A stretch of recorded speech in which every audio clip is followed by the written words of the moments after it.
Assalamualaikum warahmatullahi wabarakatuh. Waalaikumsalam warahmatullahi wabarakatuh. Dan selamat siang. Selamat siang. Puji syukur kehadirat Allah Subhanahu wa Ta'ala yang mana telah memberikan kita lipat kesehatan sehingga kita bisa berhadir di ruang guru SMP Negeri 2 Eko. Dan tak lupa juga mari kita hadiahkan kepada Nabi besar Muhammad SAW yang telah membawa kita dari zaman jahiliyah sampai zaman dengan ilmu pengetahuan ini. Yang saya hormati Ibu Bapak Kepala Sekolah yang sedang berhalangan hadir, dan yang saya hormati Ibu Wakil Kepala Sekolah, dan yang saya hormati Ibu Bapak Dewan Guru. Adapun rangka acara kita di ruang guru ini adalah aksi nyata diseminasi budaya positif di SMP Negeri 2 Eko oleh Ibu Nur Elida Siregar. Nah, adapun susunan acara untuk rangka acara ini adalah yang pertama itu pembukaan oleh moderator oleh saya sendiri. Yang kedua doa pembukaan dibawakan oleh Bapak Hilaluddin. Yang ketiga kata sambutan kepala sekolah yang diwakilkan oleh Ibu Maria Kembaren. Yang keempat, kegiatan inti pemaparan materi oleh Ibu Nur Elida Siregar. Yang kelima, tanya jawab. Yang terakhir, penutup. Baik, untuk mempersingkat waktu, kita akan mulai dengan pembacaan doa oleh Bapak Hilaluddin. Untuk Bapak Hilaluddin dipersilahkan.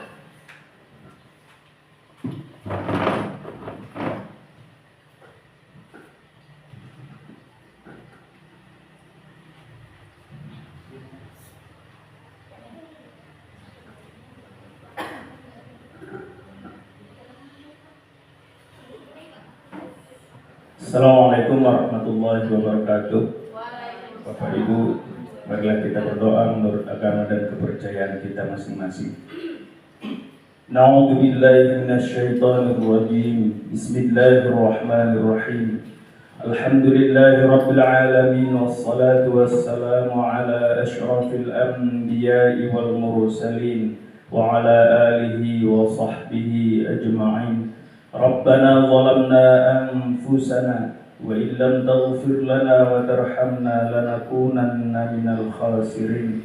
Allahumma Rabbana zidna ilma warzuqna fahma wa amalan mutaqabbila birahmatika ya mujibas sa'ilin. Allahumma ij'al hadha jam'ana jam'an marhuma wa tafarraqna bihi tafarraqan maqsuma.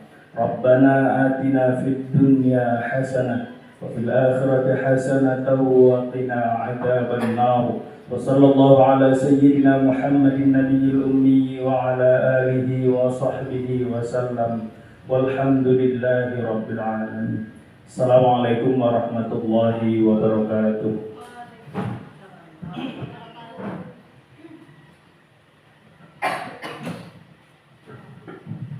Baik, terima kasih untuk Bapak Hilaluddin yang sudah bersedia membawakan doa. Kemudian acara selanjutnya yaitu kata sambutan dari Ibu Kepala Sekolah yang diwakilkan oleh Ibu Maria Kembaren. Untuk dipersilakan.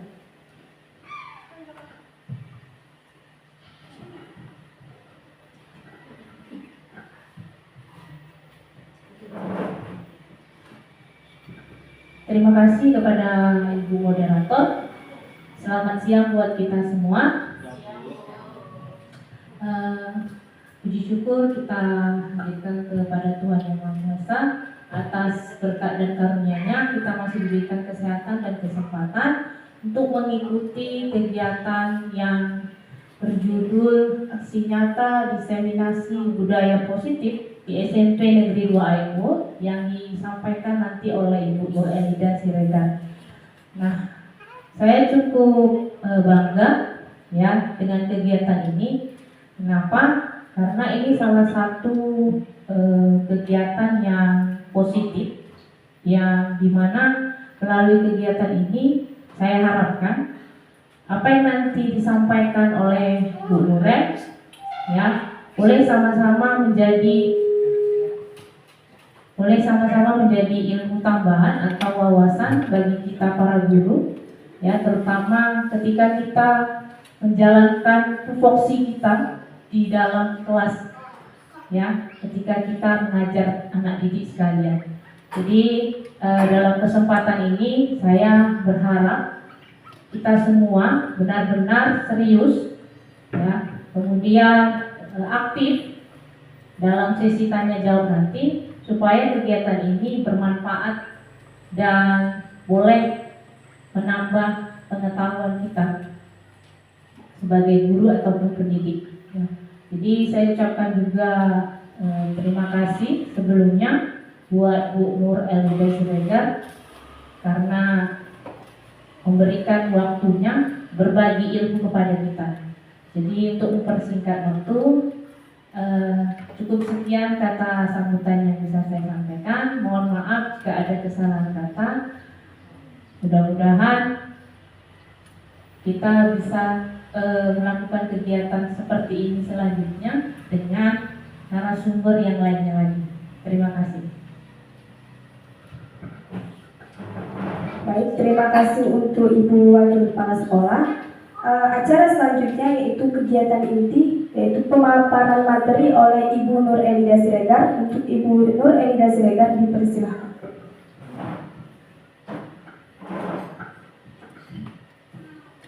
Sebelum saya memaparkan materi hari ini, ada kegiatan sebelum ini. Baru-baru coba slide yang kedua.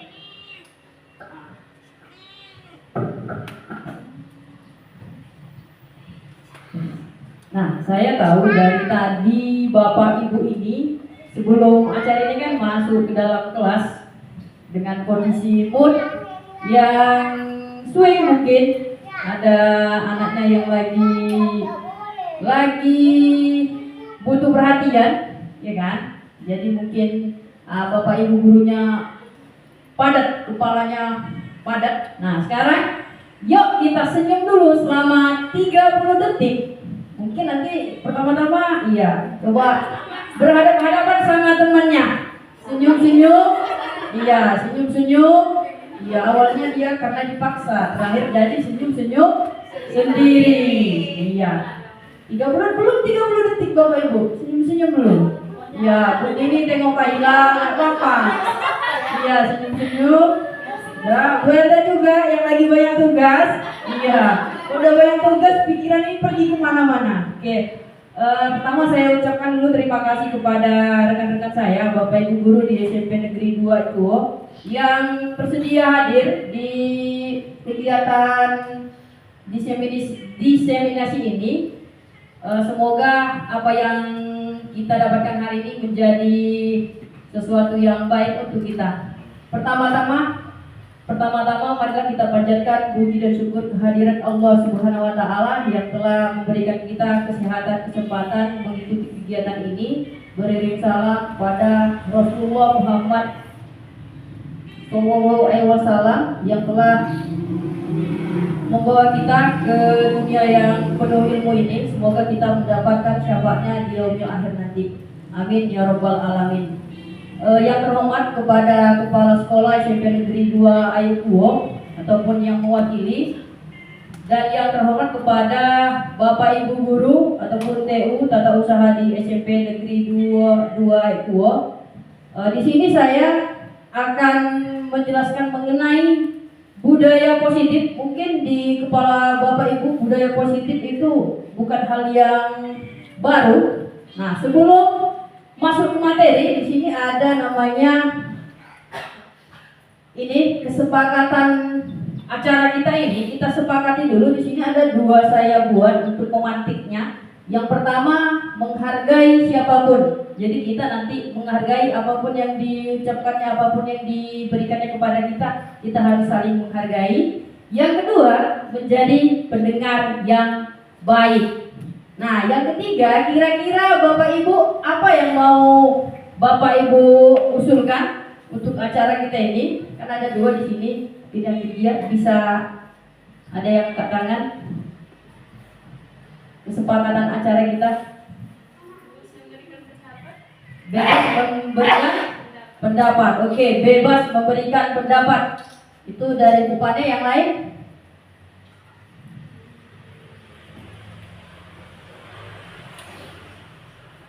Ini Ini kayak keyakinan kelas Bapak Ibu. Kan udah pada pernah ini, pasti pada pernah ini, apalagi yang udah mengerjakan PMM. Kepada Bu Elda. Memberikan pertanyaan ketika setelah dipersilakan. Oke, memberikan pertanyaan jika sudah dipersilahkan moderator. Berarti angkat tangan, silakan moderator, baru dia bisa menyampaikan pertanyaannya ataupun yang mau menjawab. Seperti ya Bapak Ibu. Boleh saya tambahkan handphonenya di silent gitu. Kadang-kadang kan kita lupa. Walau pengennya di silent tapi ternyata kita lupa saking banyaknya kerjaan. Ya Bapak Ibu ya. Oke. Nah, kita akan masuk ke materinya. Materi silakan Bu. Nah, materi pertama itu mengenai, jadi kita kalau mau mengapakan budaya positif, seorang guru yang baik harus memiliki kemampuan dalam mewujudkan budaya positif di sekolah. Jadi kita itu kalau jadi guru yang baik harus memiliki kemampuan mewujudkan budaya positif. Nah, budaya positif itu akan terwujud jika kita mengikuti yang 6 ini. Jadi kalau 6 ini ada di situ disiplin positif, motivasi perilaku manusia, keyakinan sekolah atau kelas, kebutuhan dasar manusia, posisi kontrol guru, yang keenam segitiga restitusi. Jadi bahan materi yang akan kita jelaskan di sini nanti ada 6 ini. Oke, silakan Bu. Nah, disiplin positif. Mungkin Bapak Ibu nggak asing dengan disiplin positif. Nah, sekarang ini menurut kita apa itu disiplin positif? Mungkin Bapak Ibu ada yang mau kasih pendapatnya. Bu Elda. Terima kasih Bu buat kesempatannya. Melakukan perintah dari diri sendiri Oke, tanpa diatur oleh pihak lain, intern. Oke, disiplin positif itu mengatur diri sendiri tanpa diatur orang lain, seperti itu. Mungkin ada yang lain? Bu Maria? Iya. Bebas berpendapat Bapak Ibu. Terima kasih. Kalau saya mendeskripsikannya dari kata-katanya saja, disiplin berarti sesuatu yang konsisten dan tepat asas. Kemudian positif berarti hal-hal yang bermanfaat. Jadi artinya disiplin positif ini kegiatan atau hal-hal yang bermanfaat untuk dilakukan secara konsisten dan berkelanjutan. Oke, seperti itu ya. Konsisten dan dia berbau positif. Mungkin ada lagi Bapak Ibu? Oke, Mem Adi. Nih. Terima kasih untuk kesempatannya. Kalau menurut saya pribadi memberikan pendapat bahwa salah satu contohnya yaitu kita kan sebagai peserta didik sudah ada jadwal piket nih. Jadi hari-hari apa aja kita dikasih jadwal piket. Ketika piket hendaknya kita memberikan contoh yang baik kepada peserta didik kita. Oh, ibu itu setiap hari ini datangnya cepat. Setelah kita memberikan contoh yang baik, tingkah laku yang baik ketika piket, anak-anak kadang bertanya kepada kita, Bu, kenapa ibu setiap hari ini cepat datang lebih awal, dan kenapa kalau hari lainnya ibu datangnya agak lama tapi memang tidak terlambat seperti itu. Oh iya, hari itu ibu piket, jadi ibu makanya datangnya lambat. Tapi kalau pas nggak piket memang ibu kadang datangnya agak lama. Yang tadinya tidak terlambat seperti itu. Itu menurut saya salah satu contoh disiplin positif. Oke, terima kasih untuk Bu Riana. Slide. Nah, tadi ada 3 pendapat dari Bapak Ibu guru. Yang pertama tadi Bu Elda bilang disiplin positif itu berasal dari diri sendiri. Jadi motivasinya internal. Jadi apapun yang terjadi udah motivasi kita sendiri. Nah, tadi Bu Maria bilang itu adalah konsisten. Konsisten nggak dia melakukannya? Seperti itu. Lalu diberikan contoh lagi dari Mem Ati tadi. Nah, disiplin positif ini merupakan suatu cara penerapan disiplin yang mengajarkan anak bertanggung jawab dan menumbuhkan kesadaran diri berdasarkan nilai-nilai kebajikan. Nah, nilai-nilai kebajikan yang kita buat di sini adalah profil pelajar Pancasila, ada 6 itu ya Bapak Ibu ya. Nah, disiplin diri dapat mengontrol diri dalam melakukan segala tindakan. Jadi disiplin positif ini bagaimana kita menerapkan disiplin karena memang diri kita sendiri, bukan karena dari orang lain. Misalnya kita Bapak Ibu gurunya datang ke sekolah itu cepat gara-gara apa? Gara-gara takut kena marah kepala sekolah atau memang dari diri sendiri? Oh, aku datang ke sini karena aku mau ini. Jadi mau kepala sekolah ada, mau enggak, kita tetap melaksanakan itu dengan kesadaran kita sendiri. Nah, yang saya lihat di sekolah kita ini, mau ada capsek mau enggak, tetap seperti biasa. Artinya, insya Allah kesadaran kita sebagai pendidik memang dari diri sendiri, bukan karena takut kepada pimpinan. Seperti itu Bapak Ibu. Jadi, disiplin positif yang pertama udah diterapkan ternyata di sekolah kita ini. Datang ke sekolah karena memang tanggung jawab kita sebagai guru. Seperti itu, bukan karena hal-hal yang lain. Nah, ini disiplin positif. Nah, ini yang nilai kebajikan yang mau kita tanamkan tadi. Yang pertama, beriman bertakwa kepada Tuhan yang Maha Esa dan berakhlak mulia. Mungkin kalau dipikir-pikir ya Bapak Ibu ya, karakter anak-anak sekarang ya. Karena semalam ada Bu Maria bilang gini, bukan hanya karakter aja ini yang mau diapa Nurel katanya gitu. Iya, saya setuju. Makanya itu harus ada kolaborasi dengan orang tua. Kalau kita sendiri guru-guru yang mendidik sangat sulit Bapak Ibu. Karena mungkin di sini ada beberapa guru sebelum ngajar di sini, ngajar di sekolah yang memang oke lah dibilang. Orang tuanya memang melek dengan pendidikan. Itu anak-anaknya lebih gampang memang dibilangi. Kita bilangi. Kalau di sini kan agak susah, karena memang di rumah juga mereka nggak biasa apa namanya ini, nggak biasa bercerita sama orang tuanya. Mungkin di rumah pun sama orang tuanya jarang jumpa, jarang bercerita seperti itu Bapak Ibu. Nah, ini ada 6 pelajar profil Pancasila mandiri. Nah, di sini mandiri di sini ya mandiri, nah mandiri Bapak Ibu ya, tanpa disuruh-suruh juga udah mengerjakan sesuatu. Kayak kita lah ini, ikut seminar mau ngapain di situ? Mau ngambil sertifikatnya aja atau ngambil ilmunya? Nah itu, iya. Kalau memang mau ilmunya berarti itu Bapak udah mandiri tuh, nyari ilmu sendiri. Jadi nggak bergantung sama sekolah. Dicari, oh aku pengen tahu tentang inovasi pembelajaran ini, dia cari sendiri. Mudah-mudahan budaya seperti itu mulai kita tunjukkan di sekolah kita ini. Nah, yang ketiga, berkebinekaan global. Saya rasa kalau berkebinekaan global di sekolah kita ini udah lumayan bineka. Dari suku aja udah bermacam-macam dan gak pernah konflik yang macam-macam. Kalau mau sholat, kadang-kadang pun yang Nasrani juga yang ingatkan aku, sholat kok deh. Nah, ya sholat kok begitu, seperti itu ya Bapak Ibu ya. Nah, yang ketiga, yang keempat ada bergotong royong. Ini sering kita lakukan di sekolah, bergotong royong, terutama membersihkan sekolah kita ini, seperti itu. Ataupun ada tugas-tugas, kayak sekarang tugas PMM itu masuk bergotong royong atau enggak sih? Tugas PMM itu gotong royong ya, gotong royong, bermusyawarah, kerjasama, kolaborasi, masuklah ke situ semua itu. Dan Bapak Ibu, karena kita pun kemampuannya beda-beda, ada yang jagonya di hal A, ada yang di hal B, jadi itu dikolaborasi menjadi kesatuan yang lebih kuat. Nah, yang selanjutnya kreatif Bapak Ibu. Seberapa kreatifkah kita? Seperti itu. Saya sendiri selama di sekolah ini pupuslah kreatifan saya di sini. Kadang-kadang kita ini patah semangat nengok siswa kita. Coba kita siapkan ini semuanya, responnya di kelas, wah sampai sendiri. Tapi seperti itu Bapak Ibu, itu hal yang aneh bagi mereka, belum biasa.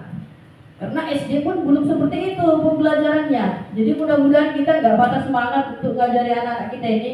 Nah, bernalar kritis. Bagaimana anak-anak kita ini kita didik menjadi bernalar kritis. Mungkin kalau bernalar kritis ini Bapak Ibu nggak mesti yang sulit-sulit. Saya nanya semalam sama anak didik saya, kalian pernah minum air? pernah Bu. Air itu ngalir dari mana ke mana. Ada bilang dari atas ke bawah.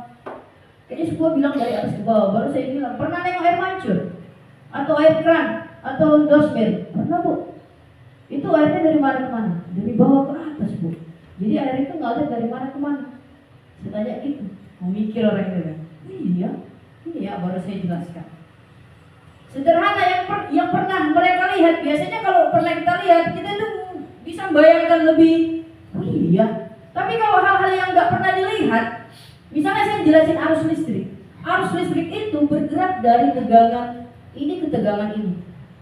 Mana pernah kita lihat arus listrik? Saya aja nggak pernah, cuma pernah kenanya aja.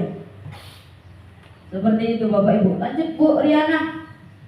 Nah, yang selanjutnya adalah motivasi perilaku. Motivasi perilaku. Kita melakukan sesuatu itu untuk apa? Apa motivasi dari diri kita? Ada yang mau jawab motivasi perilaku? Misalnya aku datang ke sekolah, motivasiku ini. Aku ngajar hari ini, motivasiku ini. Apa adakah yang bisa ngasih pendapat? Motivasi apa yang Bapak Ibu ada dalam diri Bapak Ibu ketika melakukan sesuatu? Bisa jawab, nanti kita baru bahas ininya. Boleh? Mem. Motivasi perilaku. Ya, terima kasih. Saya mau mencoba. Saya nggak tahu ini jawaban saya sesuai apa enggak. Yang sama halnya dengan tadi pendapat saya tentang piket, yang setiap hari tertentu saya datangnya lebih awal. Itu motivasi saya melakukan seperti itu yang pertama karena saya mencoba untuk bertanggung jawab apa yang sudah diberikan kepada saya. Kemudian yang kedua, motivasi saya itu melakukan seperti itu yaitu memberikan contoh kepada anak-anak, khususnya 82. Karena kelas 82 Bapak Ibu paham sendiri kayak mana. Kemudian untuk memberikan contoh kepada anak-anak supaya guruku aja sudah diberi tanggung jawab piket, dia datang cepat. Aku juga harus seperti itu. Itu sebagai contoh untuk anak-anak. Ya, terima kasih. Sebagai contoh untuk anak-anak. Mungkin ada yang lain? Di sini nggak ada benar salah Bapak Ibu. Ada?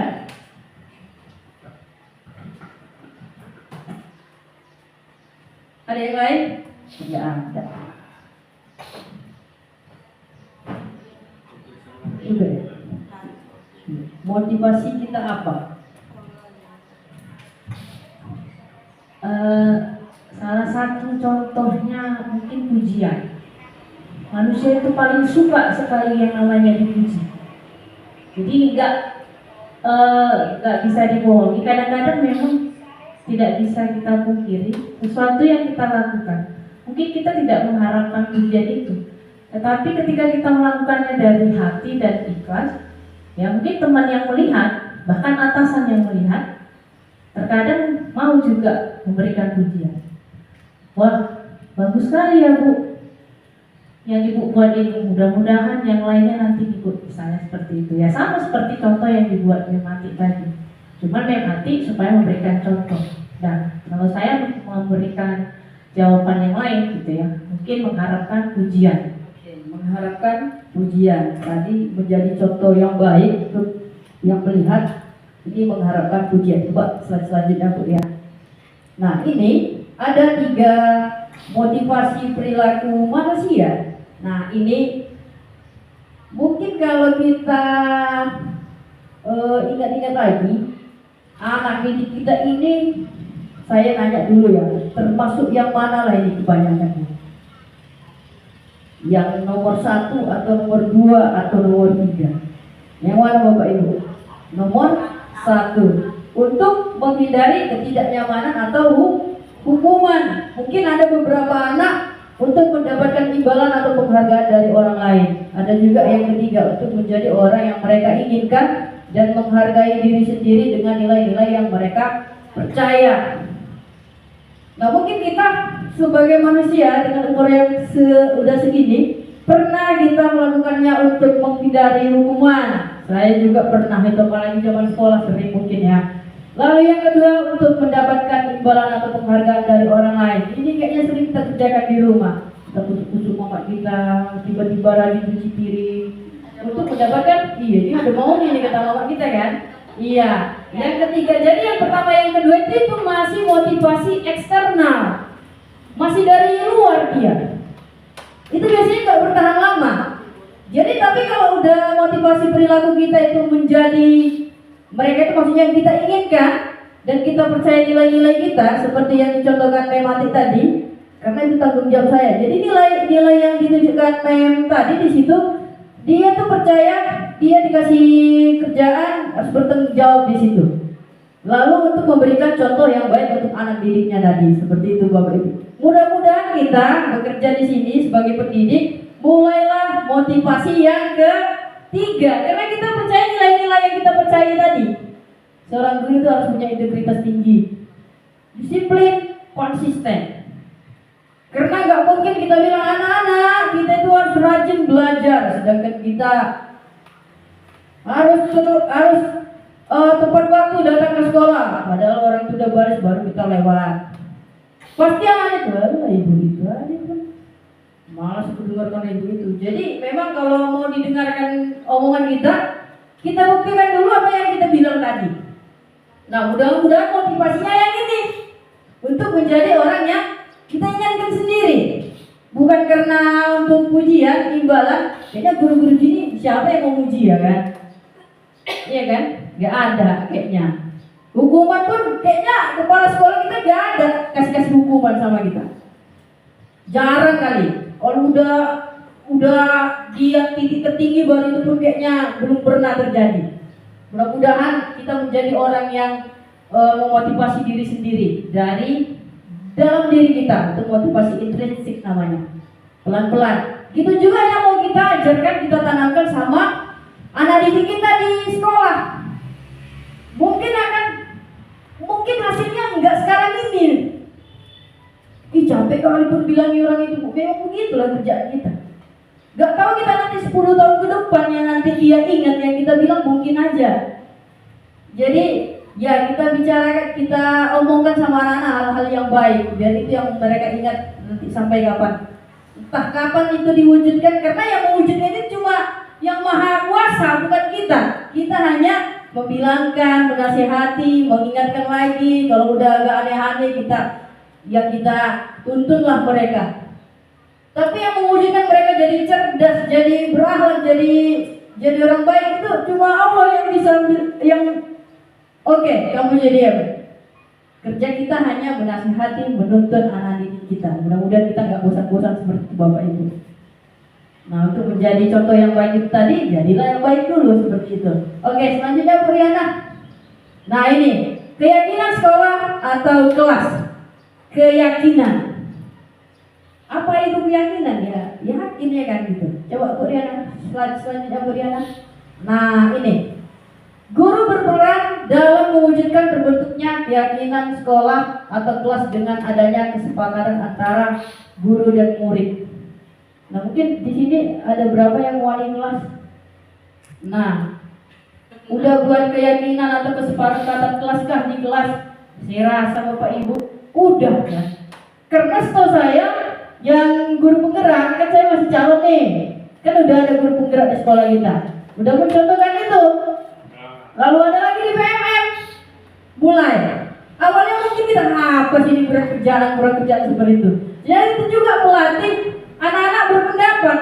Aturan ini yang mau kami inginkan Bu, ini. Biasanya gini Bapak Ibu, kalau anak-anak itu yang buat aturannya, lebih ingat dia itu. Misal datang tepat waktu, kenapa terlambat nak? Ini masih ingat ya peraturan yang kita buat, keyakinan yang kita buat, kita bilang iya Bu, gini adalah alasannya. Tapi mungkin untuk semester selanjutnya lebih ini lagi lah ya Bapak Ibu, kesepakatan atau keyakinan kelas yang akan dibuat di kelas gitu, dijelaskan dulu keyakinan kelas itu apa, kesepakatan kelas itu apa, contohnya seperti apa, gunanya, manfaatnya itu apa. Jangan langsung ini. Enggak, orang itu akan sulit menyerapnya. Selanjutnya Bu Riana. Nah ini, keyakinan ini berupa pernyataan-pernyataan yang mudah diingat dan dia berbentuk kalimat positif. Kan ada tidak boleh terlambat. Nah itu kita ganti, datang tepat waktu. Jadi seperti itu. Jangan buang sampah sembarangan, buang sampah pada tempatnya. Seperti itu. Jadi kalimat-kalimat positif. Mungkin kita pun ini guru-guru ini, kalau kita di antara orang-orang yang positif, hal-hal yang positif kita dengar, itu pun kita menjadi positif. Kalau misalnya kita berteman sama orang yang suka menceritakan orang lain, kita kira nanti orang-orang semua suka menceritakan, jadi curiga. Seperti itu, saya udah alami itu. Jadi kalau orang-orang yang vibe-nya positif, lurus saja, kan ada orang itu lurus saja. Kok lurus aja? Ternyata ada yang manusia kayak gini kan gitu. Kalau kita nggak jumpa, nggak yakin kita ada orang yang memang lurus saja hidupnya. Ada rupanya. Udah dijelek-jelekkan orang lain pun enggak itu mungkin nih. Kok positif kan anak ini. Kalau kita nggak jumpa orang kayak gitu, nggak percaya kita ada manusia seperti itu. Tapi ternyata ada. Nah mudah-mudahan di lingkungan kita ini udah positif semua. Kalau sekarang orang bilang kalau yang tidak itu toksik ya. Iya, hubungan yang toksik itulah anak zaman sekarang. Masalahnya saya nggak anak zaman sekarang pula. Itu ya Bu Riana. Nah ini ya Bapak Ibu. Iya, PS dulu kita, ice breaking dulu kita. Coba mungkin ice breakingnya berpasangan dulu, coba berpasangan. Iya, biar asik sedikit. Coba berpasangan. Berdiri Bapak Ibu, berdiri. Iya, berdiri. Berpasangan berdiri. Iya. Kalau nggak ada pasangannya, anggap aja ada. Oke. Nah, sekarang mungkin pernah dilakukan. Coba pilih siapa yang hitam, siapa yang hijau. Siapa yang hitam, siapa yang hijau. Nanti begini ya. Kalau saya bilang hitam, tepuk tangan kawannya, tapi yang satu lagi menghindar. Jadi kalau dia ketepuk berarti kalah. Bisa kan? Pilih dulu hitam, hijau. Iya, kita slow dulu. Siapa hitam, siapa hijau. Ini sama-sama hi. Jadi kalau saya bilang nanti warnanya, dia nepuk, yang satu lagi menghindar. Tepuk gini, jangan tepuk kepalanya. Iya, pukul tangannya gini. Semua gini, coba. Nah, ya agak jauh Bapak Ibu. Jangan ya. Oke. Tentukan dulu siapa yang hitam, siapa yang hijau. Iya, kalau lagi menahan amarahnya silahkan Bapak Ibu, inilah saatnya meluapkan segalanya. Iya. Angkat tangannya. Siapa yang hitam? Sudah ditentukan ya. Yang hitam sama yang hijau. Kalau saya sebut nanti hitam, si hitam nepuk, yang si hijau menghindar.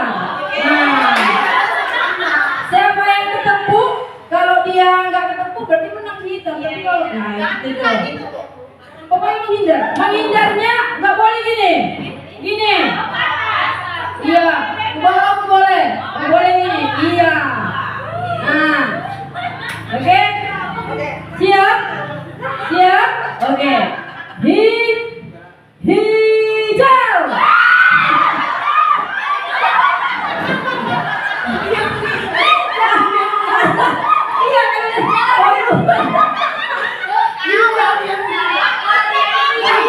Menghindar dua-duanya ya. Oke, kita mulai. Ini terlalu fokus ini. Oke, fokus. Ingat lagi warnanya. Siapa yang hitam, siapa yang hijau. Oke, coba. Hitam.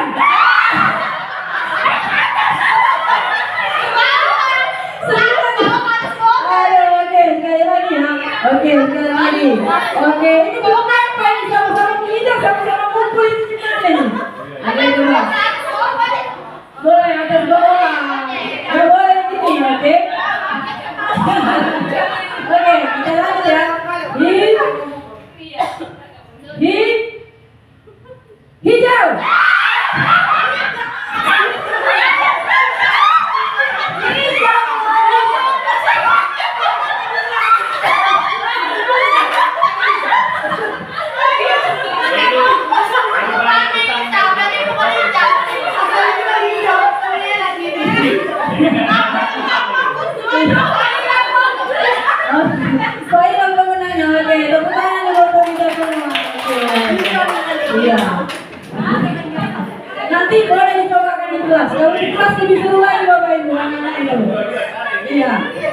Iya, sederhana, SDG-nya sederhana. Iya.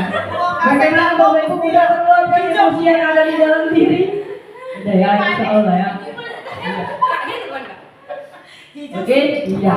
Boleh nanti dicoba di kelas. Tapi bilang dulu sama anaknya, jangan pakai energi kecepatan cahaya, nanti ada yang remuk. Oke, ya boleh diminum dulu Bapak Ibu karena tadi ketawanya terbahak-bahak sekali. Biar juga ini, iya. Oke. Materi yang selanjutnya coba Bu Riana. Nah, kebutuhan dasar manusia. Jadi ini yang mungkin yang sering kita lupakan. Anak-anak kita itu kebutuhan dasarnya udah terpenuhi nggak dari rumah? Seperti itu. Apa aja itu kebutuhan dasar manusia? Mungkin ada Bapak Ibu yang bisa menyampaikan pendapatnya. Boleh apa aja disampaikan Bapak Ibu, karena di sini nggak ada yang benar, nggak ada yang salah. Kita di sini sama-sama belajar, coba Bu, iya, kemudian Pak Hilal ya, Bu Elda dulu. Ini kebutuhan dasar manusia apa aja? Terima kasih Bu. Kebahagiaan dan hidup berkelanjutan. Terima kasih. Iya, kebahagiaan dan hidup berkelanjutan. Ada bahagia. Oke, tadi Bu. Oh, Pak Hilal. Oke, tadi kebahagiaan ya, ada hidup berkelanjutan. Ini Pak Hilal, apa ini? Baik Bu, terima kasih Bu. Adapun kebutuhan dasar manusia, menurut saya cinta dan kasih sayang. Cinta dan kasih sayang. Udah terbutuhi nggak cinta dan kasih sayang dari rumah Bapak Ibu? Guru-gurunya dulu lah. Udah terbutuhi nggak kebutuhannya cinta dan kasih sayang? Hah? Kadang-kadang. Makanya kadang-kadang udah buka itu ya kan? Oh, cinta dan kasih uang. Betul itu ya kan? Iya, kasih sayang uangnya nggak ada ya kan? Bening juga beli sayur apa? Oke. Coba Bu Riana selanjutnya. Nah, ketika ini ya, kebutuhan dasar manusia. Jadi ketika seorang murid melakukan suatu perbuatan yang bertentangan dengan nilai-nilai kebajikan dan melanggar peraturan, hal itu sebenarnya dikarenakan mereka gagal memenuhi kebutuhan dasar mereka. Jadi nggak terpenuhi di rumah. Jadi yang kebawa ke sekolah. Apa itu? Coba lanjut Bu Riana. Nah, yang pertama bertahan hidup. Mungkin beberapa anak kita mungkin ada siswanya yang tertidur di kelas. Nah, pernah ditanya kenapa bisa tertidur? Iya, karena saya pernah itu anak didik saya kenapa tertidur. Nah, ternyata dia kerja itu sampai malam, jam 11 malam, jam 12 malam baru nyampe rumah. Dalam keadaan kita aja Bapak Ibu udah kecapean kali, nggak sadar dia tidur itu. Iya kan? Kayak udah pagi aja. Mungkin itu bertahan hidup dia itu, memenuhi. Makanya tidur di kelas ada memang karena main game, beda lagi. Nah, kasih sayang dan rasa terima, kayaknya ini banyak anak didik kita yang kebutuhan yang ininya kurang terpenuhi, kasih sayang dan rasa diterima. Yang ketiga, penguasaan. Nah, itu biasanya jagoan di kelas, merasa dia yang berkuasa. Mungkin ada anak didik kita seperti itu ya. Kemarin itu ada ya. Nah, yang keempat, kebebasan. Dia bebas. Mungkin di rumah itu banyak kali aturan dibuat orang tuanya. Jadi di sekolah lah dia, wah di sekolah bisa bebas seperti itu. Nah, yang ketiga, kesenangan. Iseng aja, seneng aja dia ngakuin itu. Nah, coba ini ada kasus. Coba Bu Riana. Nah, ini Bu Riana, guru, saya ambil nama Ibu ya Bu Riana ya. Bu Riana, guru wali kelas 73, sedang bingung menghadapi ulas salah satu muridnya yang bernama Newton. Karena saya guru fisika, saya buang aja Newtonnya. Bapak tahu, Ibu tahu kan Newton itu siapa? Nggak tahu? Iya, teori gravitasi. Oke. Beberapa anak telah mengeluh tentang Newton yang sering meminta bekal makan siang dengan paksa. Lalu, jika Anda menghadapi situasi seperti Bu Riana, apa yang Anda lakukan? Kira-kira apa alasan Newton untuk melakukan hal itu? Kira-kira menurut Bapak Ibu lah dulu, yang mungkin bisa terpikirkan Bapak Ibu. Kenapa si Newton tadi minta paksa makanan temannya? Selalu minta paksa, kira-kira apa Bapak Ibu? Kan ada tadi beberapa itu, iya kan? Coba, ada kebutuhan dasar, apa yang mau dipenuhi si Newton tadi? Kenapa dia minta paksa makanan teman-temannya? Mungkin Bapak Ibu ada yang mau berpendapat. Bu ini mau? Coba, tadi mikrofonnya di mana? live streaming kita ini. Ya coba aja. Terima kasih. Menurut saya si Newton ini sedang memenuhi penguasaan. Penguasaan, oke, mungkin dia penguasaan biar jagoan gitu ya Bu. Ya Bu Paling. Selanjutnya Bu Krisna. Tetapi bisa saja menurut saya alasannya bisa saja juga dia bertahan apa tadi maksudnya? Bertahan hidup. Iya bertahan hidup bisa saja karena kan kita kan belum lihat ini latar belakangnya gimana. Oke, bertahan hidup. Mungkin kena lapar kali ya Bu. Oke, mungkin yang lain ada lagi? Aku, Bu Dini. Mungkin si Newton ini kurang kasih sayang di rumah, Bu. Oh, kurang kasih sayang jadi cari perhatian ya. Iya. Oke. Ada lagi yang lain? Kemungkinan yang beberapa tadi, 6 tadi mungkin juga. Coba Bu Riana, kita ini studi kasusnya. Lanjut. Nah, pertama alasan Tommy itu karena dia lapar. Karena dia lapar dan orang tuanya tidak membawakan bekal makan siang. Mungkin orang tuanya tuh sibuk seperti itu ya. Maka kebutuhan dasar yang sedang dipenuhi itu adalah bertahan hidup. Karena dia memang lapar, dia nggak punya makanan. Jadi dia minta paksa. Tuh, yang kedua, Mbak Briana yang kedua. Nah, karena ini dia merasa senang temannya jadi memperhatikannya. Ganggunya aja jadi perhatian. Jadi kan nanti temannya melaporkan perbuatannya pada guru. Nah gurunya manggil orang tuanya. Jadi orang tuanya gara-gara itu memperhatikannya. Berarti dia di situ kasih sayang dan rasa diterima kurang dari rumah. Seperti bapak itu. Selanjutnya Bu Diana. Yang ketiga, teman-temannya jadi takut karena dan menuruti keinginannya. Takut karena dipaksa tadi mungkin badannya besar apa segala macam. Nah itu memenuhi kekuasaan. Jadi dia yang paling berkuasa itu, gengnya lah itu, premannya kalau di kelas itu. Berarti Bapak Ibu. Yang keempat di sini karena dia merasa bosan dengan bekal makanan yang dibawa ke ibunya, karena ibunya selalu membuat bekal makanan yang sama sehingga dia ingin mencoba makan teman-temannya yang beraneka ragam. Jadi kalau makanan mamanya dia nggak bebas memilih menunya. Makanya dia ngambilin nyobot-nyobotin punya temannya karena dia bebas ngambilnya. Karena kalau dari rumah udah telur ceplok aja. Ini yang bergizi, ini aja. Kadang-kadang anak-anak ini kalau kita orang tua kan pengen yang bergizi, tapi itu aja. Misalnya Bapak Ibu dikasih ini bagus ini yang baru operasi nih. Ikan gabus aja. Kan penting ya kan. Gak ada rasa bebas kita mau milih menu makanan. Nah seperti itu Bapak Ibu. Kurangnya kebebasan itu, jadi dia memenuhi kebebasannya. Yang terakhir, nah ini, tipnya saya sering lah ini dulu sekolah iseng, seru aja gangguin teman-teman. Nah ini, Nathan menikmati ekspresi wajah teman-temannya yang kesal dan menurutnya ekspresi teman-temannya itu lucu. Nah ini, jadi ada 6 kebutuhan dasar tadi. Nah misalnya siswa kita itu melanggar aturan atau agak sedikit bermasalah, mungkin bisa kita selidiki hal apa yang belum terpenuhi di diri anak-anak kita.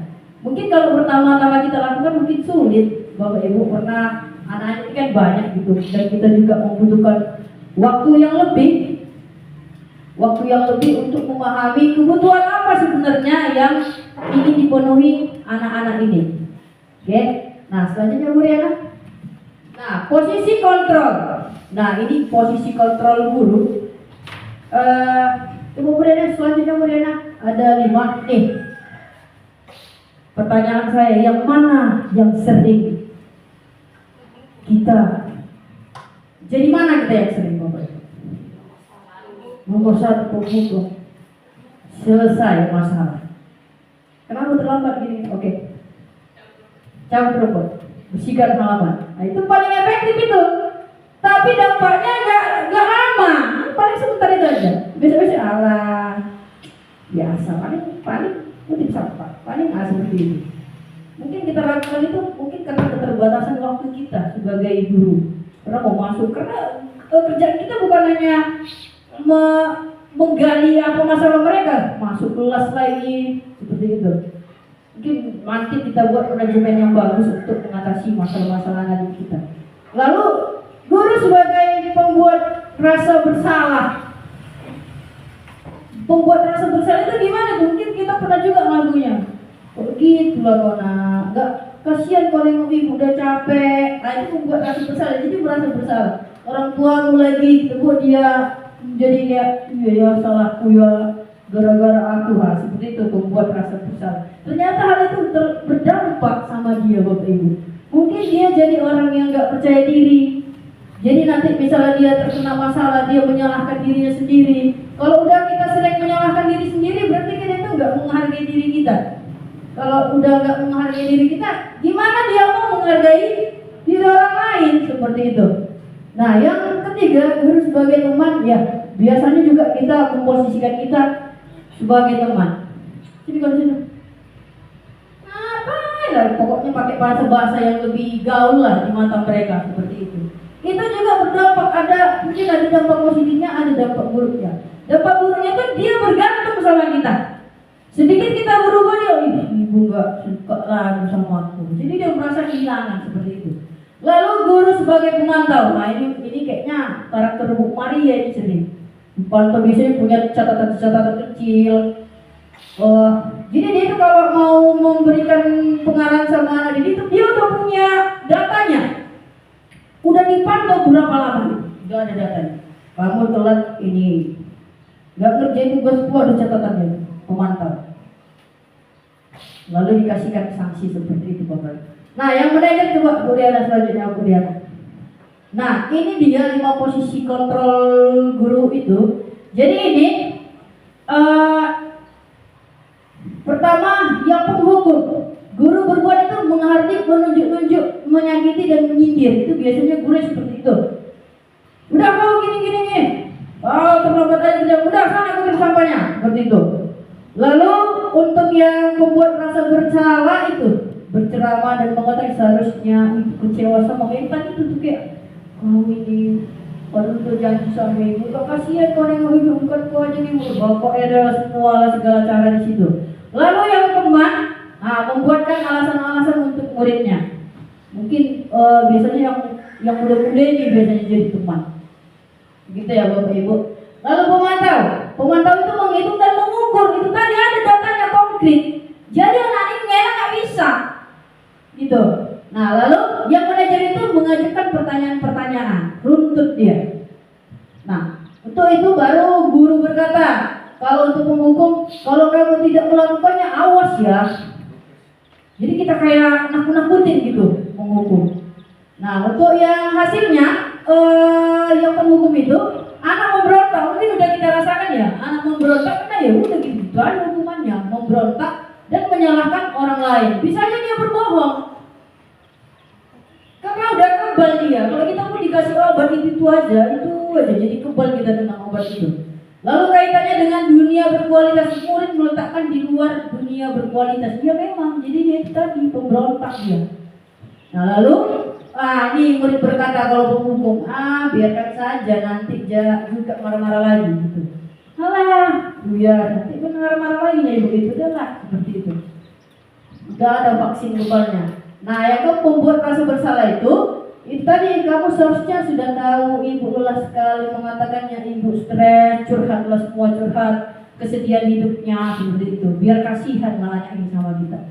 Nah lalu hasilnya menyembunyikan. Jadi dia itu kayak menyembunyikan perasaannya, menyangkal dan berbohong.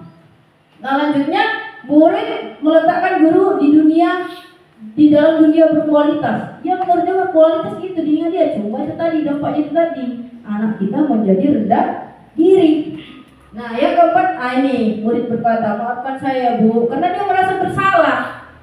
Karena udah kita buat tadi, iya Bu maaf ya Bu, enggak saya bilang lagi, dia ulangnya lagi itu nanti. Karena dulu lupa dia, gurunya yang sedih tadi ini. Nah untuk teman, nah ini, ayolah lakukan demi ibu gitu. Nah akibatnya anak-anak jadi ketergantungan dia. Coba ke pemantau. Nih, jadi dia punya data sendiri, lalu disebutnya apa peraturannya. Coba, aku udah ini kesalahan kamu, udah ibu ini, apa peraturannya yang kamu langgar? Seperti itu. Lalu, ini menyesuaikan diri. Kalau diawasi aja dia menyesuaikan diri. Nih, kalau untuk untuk manajer coba selanjutnya Bu Riana. Nah, jadi ini mudah-mudahan dari antara yang 5 tadi itu yang paling mudah-mudahan kita bisa menerapkannya guru sebagai manajer. Kalau nggak bisa pun guru sebagai manajer di pemantau dulu lah gitu. Tapi alangkah baiknya kita mulai belajar menjadi guru sebagai manajer. Jadi gini, sebagai manajer ini guru dapat berbuat sesuatu bersama murid, mempersilahkan murid bertanggung jawab, dan mendukung murid agar menemukan solusinya. Jadi kita bercengkrama dengan murid itu biar dia menemukan solusi masalah yang dia hadapi tadi. Lalu guru membelajarkan murid menjadi manajer bagi dirinya sendiri. Jadi dia bisa manajemen dirinya sendiri. Kemudiannya. Nah, ini ada namanya segitiga restitusi. Jadi kalau ada anak didik kita yang bermasalah atau melanggar aturan, ada namanya segitiga restitusi. Yang pertama yang kita lakukan, stabilkan identitasnya. Jadi enjoykan dulu dia. Kalau buat saya, enjoykan dulu anaknya. Stabilkan dulu dia. Biar dia merasa nyaman sama kita. Kalau udah nyaman, baru dia mau bercerita itu anak didik itu. Nah, lalu yang kedua, validasi tindakannya yang salah. Udah dia bercerita, baru validkan. Ternyata dia sadarkan dia yang dibuatnya itu sama apa enggak. Tapi harus dia yang sadar sendiri. Kita tanyakan. Nah, lalu yang ketiga, tanyakan keyakinan. Makanya kita tadi buatnya sebelumnya ada namanya keyakinan kelas atau sekolah. Udah ada aturan yang dibuat dia untuk dirinya sendiri. Tanyakan keyakinan itu. Benar enggak? Apa yang kamu langgar tadi? Keyakinan mana yang udah kamu lewati? Begitu. Coba selanjutnya Bu Riana. Nah, ini. Yang pertama, menstabilkan identitas. Mungkin ada videonya, mungkin kita putar dulu videonya aja dulu.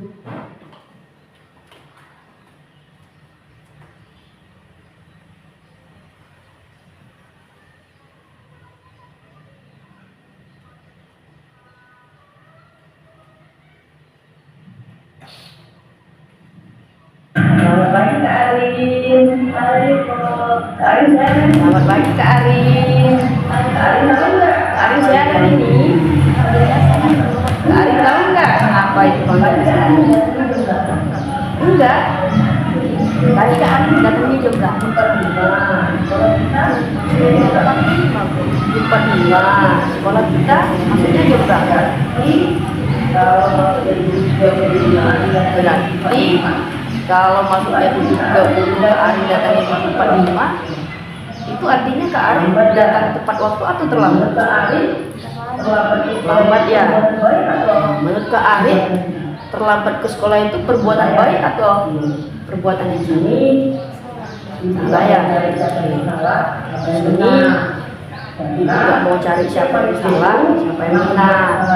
Karena setiap manusia itu telah berbuat kesalahan. Termasuk juga ibu juga pernah terlambat menghadiri acara.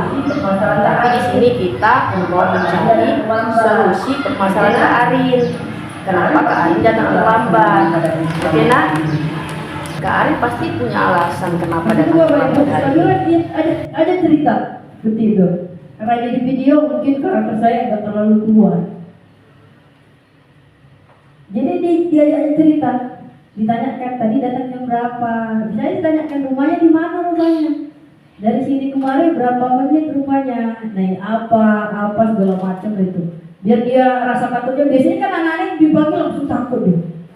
Takut dia, karena takut nggak mau dia cerita lagi. Oke, coba selanjutnya Bu Riana.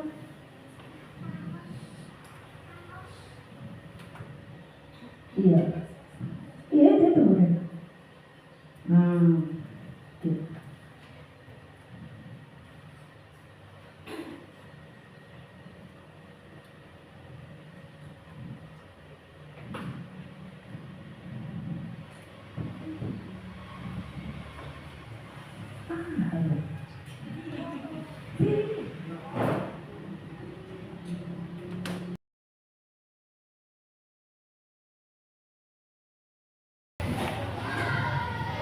Jadi tadi malam Arin tidurnya kemalaman Bu. Kemalaman.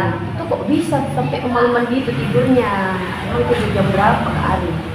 Jam 11 Bu. Jam 11. Itu ngapain aja, belajar atau gimana? Awalnya Arin belajar Bu, tapi setelahnya Arin lagi main handphone sampai nggak ingat waktu. Main handphone sampai nggak ingat waktu. Berarti Kak Arin karena main handphone jadi tidurnya kemalaman, jadi bangunnya kesiangan. Itu ya Kak ya. Oke. Kak Arin masih ingat nggak keyakinan atau kesepakatan kelas yang pernah kita buat? Ingat Bu, Nah apa itu Kak? Coba. disiplin dan tepat waktu. Disiplin dan tepat waktu. Kak Arin yakin nggak disiplin dan tepat waktu itu hal yang berguna untuk kita? Ini yakin berguna sih Bu. Berguna ya. Nah sekarang gini, kira-kira apa yang bisa kakak lakukan untuk memperbaiki kesalahan kakak ini biar nggak terlambat lagi? Mengurangi main handphone Bu. Oke, apalagi? Tidur tepat waktu. Tidur tepat waktu. Kira-kira mau tidur jam berapa ini nanti? Jam 9 Jam 9 ya. Nah terus ada lagi ya nggak yang bisa kakak lakukan? Pasang alarm. Pasang alarm. Mau jam berapa dipasang alarmnya? Bangun jam 5 Bu. Jam 5. Oke, itu bagus sekali tuh Kak. Jam 5 nanti sekalian kakak sholat subuh. Oke. Nah sekarang Kak Arin tahu nggak apa yang harus kakak lakukan? Tahu Bu. Tahu ya? Oke, kira-kira kapanlah kakak melakukan hal itu? Hari ini Hari ini ya? Oke. Oke, mulai hari ini Kak Arin akan melakukan perubahan yang Kak Arin bilang tadi. Menjadi anak yang lebih tepat waktu, anak yang disiplin. Itu ya Kak ya? Oke. Kak Arin yakin bisa melakukannya? Yakin? Iya. Ibu pun yakin Kak Arin akan menjadi pribadi yang lebih baik lagi. Oke?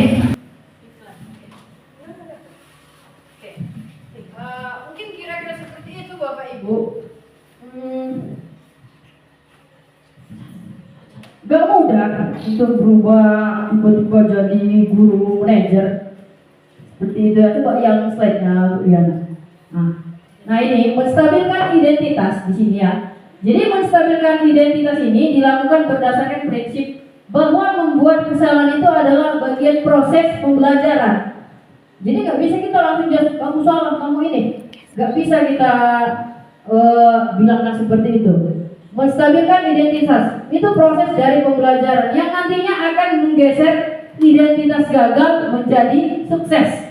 Jadi dia nggak merasa gagal dirinya. Oke, selanjutnya Bu Riana. Nah ini menstabilkan identitas. Yang pertama itu berbuat salah itu adalah hal manusiawi. Tidak ada manusia yang sempurna. Jadi kita bilang ya buat kesalahan itu wajar lah seperti itu. Lalu bukan kita mewajarkan kesalahan. Yang namanya manusia buat salah seperti itu. Lalu kita pastikan kita pasti bisa menyelesaikan permasalahan ini. Jadi yakinkan anak kita itu ya kita bisa menyelesaikan masalah ini. Lalu Bapak Ibu di situ kita bilang kita nggak tertarik mau siapa yang benar seperti itu. Kita hanya mau mencari solusinya. Dan anak itu sadar kalau itu salah gitu dan cari solusinya. Yang penting itu mencari solusinya. Lalu anak itu nggak menyalahkan dirinya sendiri. Coba lanjut Bu Riana. Nah, validasi tindakan yang salah di sini berdasarkan prinsip bahwa setiap perilaku berupaya memenuhi suatu kebutuhan tertentu yang seperti tadi itu kebutuhan dasarnya itu tadi, sehingga orang tua guru akan menggeser dari pemikiran stimulus respon menjadi proaktif. Bukan kita hanya merespon anak itu aja, jadi kita proaktif menggali sebenarnya anak ini butuhnya apa, kenapa dia seperti itu, apa yang harus kita lakukan seperti itu. Lanjut Bu. Nah ini yang untuk validasi tindakan yang salah. Biasanya pertanyaan yang muncul seperti ini, kamu pasti punya alasan mengapa melakukannya. Kita tanya alasannya, kenapa misalnya dia gak kerjakan tugas, kenapa kamu melakukan itu gak kerja tugas? Pasti itu banyak lupa lah, apa segala macam. Lalu tanya dia, penting nggak menurut kamu? Tanya dia, apa penting nggak menurut kamu itu ngerjain tugas itu? Kita tanyakan penting apa enggak gitu. Lalu kayak misalnya gini, ada anak-anak mungkin dia tuh marah-marah sama temannya gara-gara temannya ini suka minjem-minjemin barang dia. Jadi dia marah.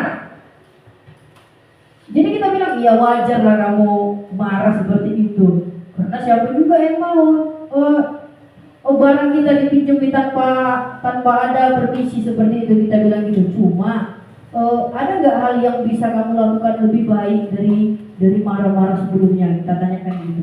Jadi jangan langsung kita bilang nggak boleh marah-marah. Ya namanya barang kita dipinjam tanpa izin, pasti kita ada rasa kesel itu tadi. Lalu disitulah kita ajarkan anak ini mengelola emosinya dengan baik, itu Bapak Ibu. Lalu, itu tadi, maukah kamu belajar cara lain? Jadi kita kasih kesempatan anak itu kira-kira ada nggak cara lain mengatasi masalah tadi? Gimana kalau misalnya kamu nggak marah-marah? Situasinya bakalan kayak mana? Misalnya kamu bilang yang baik-baik, situasinya jadi kayak mana? Atau kamu melaporkan ke guru, terjadi nggak kejadian yang tadi seperti itu? Lanjut Bu Riana. Nah ini menanyakan keyakinan, ini tadi penting. Tapi sebelumnya harus ada dulu keyakinan diri anak-anak ini. Kalau nggak ada, apa keyakinan mana yang kamu lewati tadi? Dia nggak ngerti keyakinan apa. Karena dari awal nggak ada itu keyakinan tadi. Makanya yang awal-awalnya itu kita kasih dulu pengertian. Setiap diri itu harus punya keyakinan, punya aturannya sendiri. Seperti itu Bapak Ibu. Jadi mudah-mudahan nanti semester baru itu udah mulailah kita buat keyakinan di kelas, keyakinan di sekolah. Dan itu selalu kita sampaikan, kadang-kadang lupa, kita sendiri aja tugas kita kadang-kadang kita lupa. Kalau nggak saling mengingatkan seperti itu. Lanjut Bu Riana. Nah ini menanyakan keyakinan. Ya ini tadi apa nilai yang kita percaya di sekolah, nilai-nilai apa yang telah kita sepakati, kamu ingin menjadi anak seperti apa. Lanjut Bu Riana. Nah ini sekarang mungkin saya kembalikan ke moderator, materinya sampai di sini. Saya kembalikan ke moderator. Baik, terima kasih untuk Ibu Nur Elida sebagai pemaparan materi. Nah, untuk mempersingkat waktu, apakah Bapak Ibu ada untuk bertanya kepada pemateri? Atau bisa Boleh ngasih saran atau pendapat pun boleh. Terima kasih atas kesempatannya. Saya tertarik dengan pemaparan materi yang disampaikan Bu Nurel tadi mengenai 5 posisi kontrol guru, yang mana poin terakhir menempatkan kita guru sebagai manajer. Ya, dengan adanya video tadi, oke lah, bisa saya tangkap ada sedikit informasi yang bisa saya ambil. Artinya ketika kita menjadi manajer, kita harus melakukan wawancara kepada anak itu, ya kan? Saling tanya jawab. Nah, ketepatan kita lihat kondisi anak kita di sekolah ini nggak 1-2 orang aja yang bermasalah, hampir 50% kalau bisa saya hitung, gitu ya. Nah, saya mau tanyakan, bagaimana cara kita mengefektifkan waktu yang sesingkat itu sebagai guru di sekolah ini untuk memposisikan kita sebagai manajer ketika kita berhadapan dengan beberapa anak yang bermasalah dengan latar belakang yang memang berbeda-beda. Nah, itu saja pertanyaannya. Terima kasih.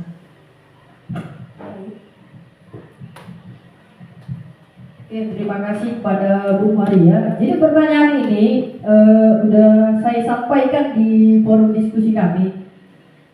Bagaimana caranya? Mungkin kita kalau 1-2 orang siswa kita mungkin bisa sebagai manajer.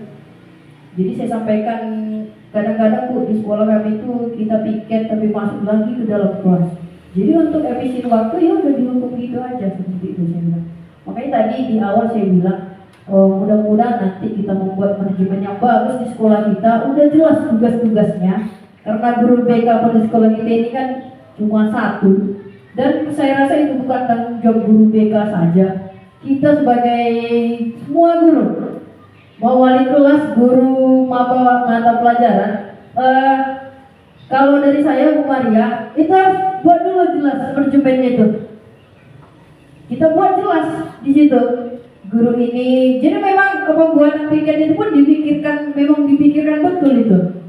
Siapa yang memang harus ada itu satu guru memang yang kalau bisa satu hari itu dia nggak ngajar, jangan semua ngajar dalam kelas. Nah lalu mungkin Bu, kemampuan guru-guru kan beda-beda Bu. Nah itu tadi, mari kita belajar bersama-sama. Bapak Ibu pun gak langsung itu jadi guru langsung bisa baca karakter siswa, karena udah biasanya kita Bapak Ibu yang guru-guru lama ini. Oh kalau udah kayak gini ciri-cirinya, kayak gini lah itu muridnya gitu. Mungkin kalau guru baru masih gak kaku dia, gaguk dia.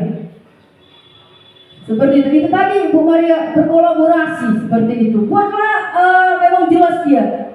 Guru-guru yang memang kosong jadwalnya apa segala macam. Lalu alangkah baiknya memang setiap bulan itu ada rapat seperti ini, membahas anak-anak itu tadi. Jadi ada anak-anak hanya dibilangin sedikit aja. Oke, pokoknya kita kasih arahan sedikit langsung ngerti dia. Tapi ada beberapa anak mungkin harus diulang-ulang terus. Karena biasanya seperti itu kalau kita selidiki lagi lingkungan rumahnya. Memang ini juga di lingkungan rumahnya bermasalah juga ternyata di keluarganya. Biasanya anak yang susah dibilangin itu kalau kita selidiki ternyata di rumahnya juga lagi bermasalah seperti itu. Nah seperti lalu kan di sekolah ini kan kurang dia kerjasama dengan orang tua. Harusnya itu harus ditingkatkan lagi. Ada itu pertemuan kalau bisa sekali sebulan seperti itu. Mudah-mudahan banyak perubahan yang bisa kita buat di sekolah ini. Karena kalau kita aja yang mendidik anak-anak itu di rumah mereka lost control itu paling di sini udah balik lagi jadi dirinya sendiri tadi yang dari rumah tadi. Makanya itu memang kalau bilang efek domino jadi Bapak Ibu. Dari rumah dia gimana, ke sekolah, balik lagi ke rumah, balik lagi jadi dirinya sendiri. Harus ada kontrol dari guru, orang tua, dan lingkungannya. Seperti itu Bu Maria. Mudah-mudahan bisa kita buat susun itu guru-guru. Ya jelas tugasnya seperti itu Bapak Ibu. Jangan nanti sedikit-sedikit wali kelas, BK, BP. Enggak seperti itu. Ya Bapak Ibu ya. Jadi itu tanggung jawab kita semua. Seperti itu Bu Maria. Saya pun kemarin nanyakan itu. Baru saya pikir-pikir lagi dia memang.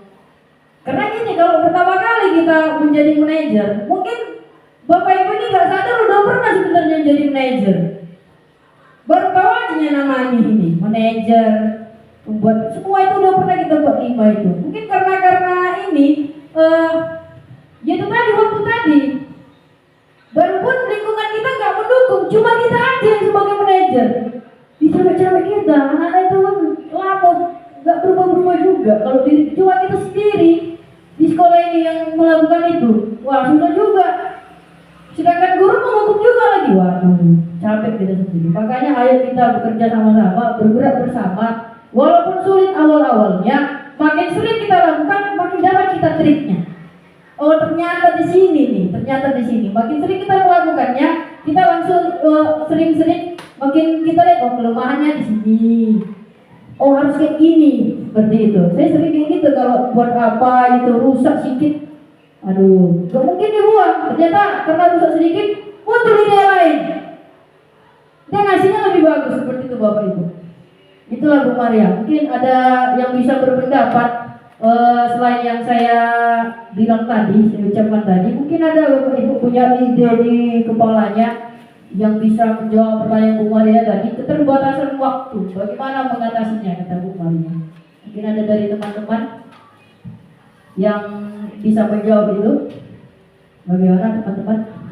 Atau ada pertanyaan atau masukan atau pertanyaan terserah.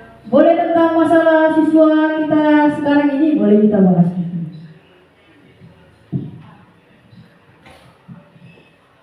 Oke, sekadar penguatan Bu.